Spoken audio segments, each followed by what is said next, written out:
27 tao ang naiulat na nasawi sa southern Brazil matapos ang matinding pagbaha dahil sa malakas na ulan at bugso ng hangin.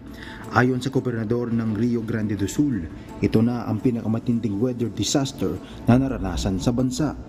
Libo-libong tao ang napilitang lumikas sa kanilang mga tirahan. Sa Mucum na may 5,000 populasyon, daan-daan ang kinailangang i-rescue mula sa kanilang bubungan. 85% ng buong bayan lubog sa tubig baha.